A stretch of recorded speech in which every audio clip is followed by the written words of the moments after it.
All right, let's talk about one of the weirdest, most influential, and honestly most unsettling stories you will ever encounter. Franz Kafka's The Metamorphosis. This isn't just a story about a man turning into a bug. No, it's about what happens after. It's a slow, methodical look at the devastating fallout of one impossible event on an entire family. And boom, that's it.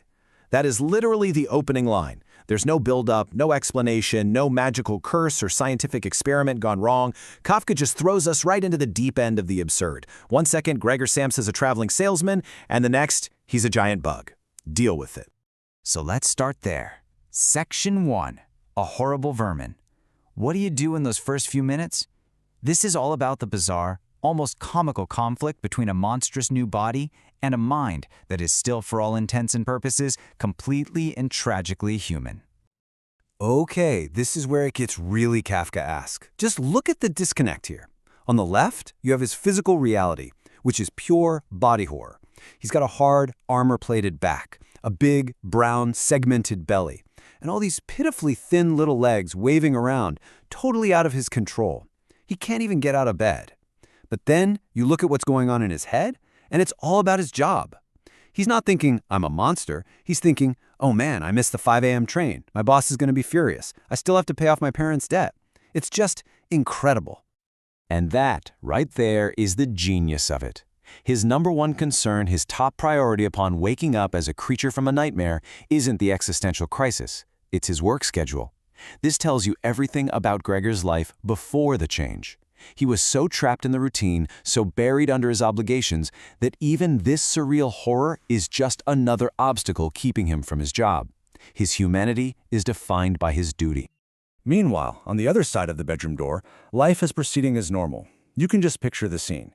His mother, with her gentle voice, full of concern. The father, a little more impatient, probably thinking about the lost income, knocking harder. And his sister, great, sounding genuinely worried that he might be sick.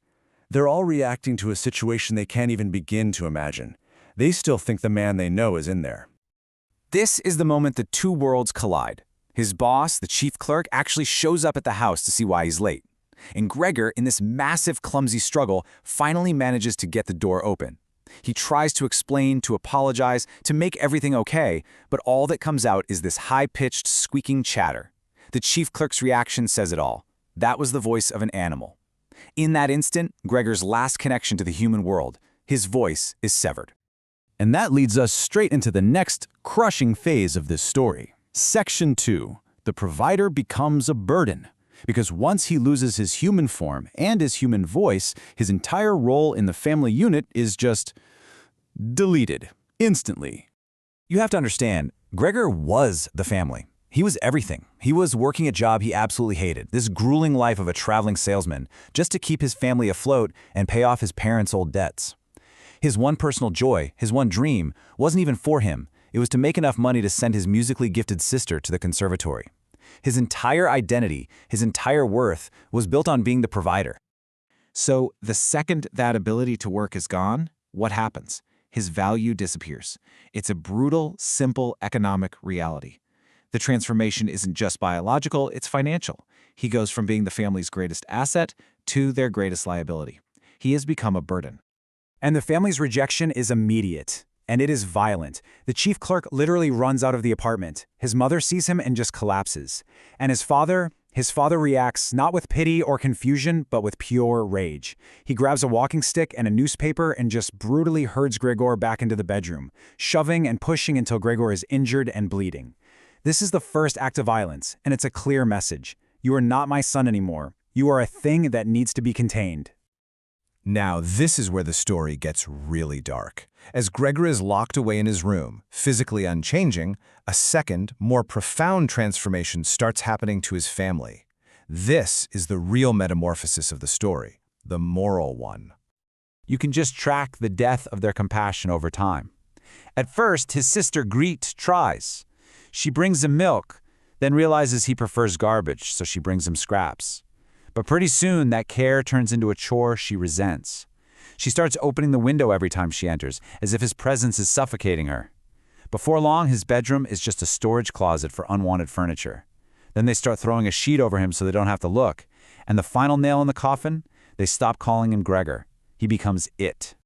Because Gregor can no longer provide, everyone else has to get a job.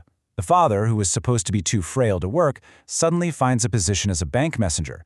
The mother takes in sewing. His sister gets a job as a salesgirl. But this new independence doesn't empower them. It just makes them more and more resentful of the creature in the back room who forced this hardship upon them. There's this one heartbreaking moment where his mother still shows a flicker of maternal love. She insists on seeing him, crying out, "He is my unfortunate son." She wants to see past the monster to the child she raised. But when she finally does get a look at him skittering up the wall, the sight is just too much. Terror overwhelms love, and she faints. It's a devastating moment that shows even a mother's love has its limits.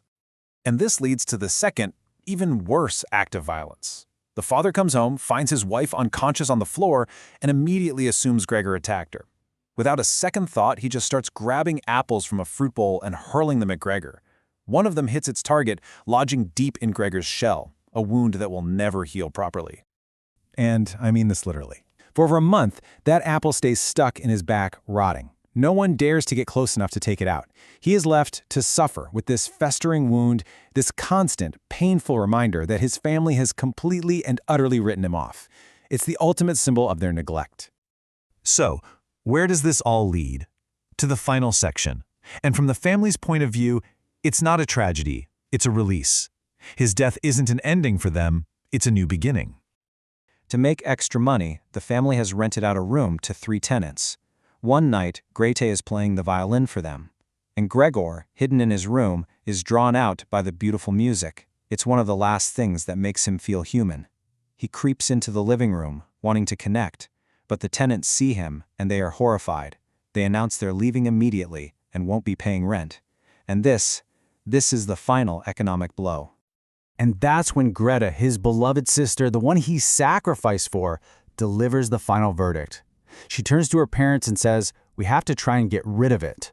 And then, the most brutal line in the whole story, "I don't want to call this monster my brother." It's a total erasure of their past, of their entire relationship. Gregor hears it all, and he understands. He accepts his fate. He makes the slow, painful journey back to his room one last time. And as he dies in his final moments, he doesn't feel anger or hate. He thinks of his family with emotion and love. He essentially decides to die to free them from the burden he's become. It is his last and greatest act of service to them. The next morning, the cleaning lady finds his body, now just a flat, dry husk. She announces his death to the family. And their reaction, is it grief? Sadness? No. The father simply says, "Now then, let's give thanks to God for that." It is a moment of pure, chilling relief. And this chart just says it all. Look at the stark difference. Before he died, they were miserable, trapped, tired, no hope. The moment he's gone, it's like a cloud has lifted. They immediately decide to take a day off. They start making plans to move to a nicer apartment. They start talking about their bright job prospects. His death is literally the best thing that could have happened to them. And the story ends on this incredibly unsettling, almost cheerful note. The 3 of them leave the apartment, they go on a trip to the countryside, and they notice that their daughter, Grete, has grown into a strong, beautiful young woman. And their immediate thought is that it'll soon be time to find her a good husband. They are already planning their future, a future made possible entirely by Gregor's death. Which leaves us with that final, haunting question that sits with you long after you finish the book.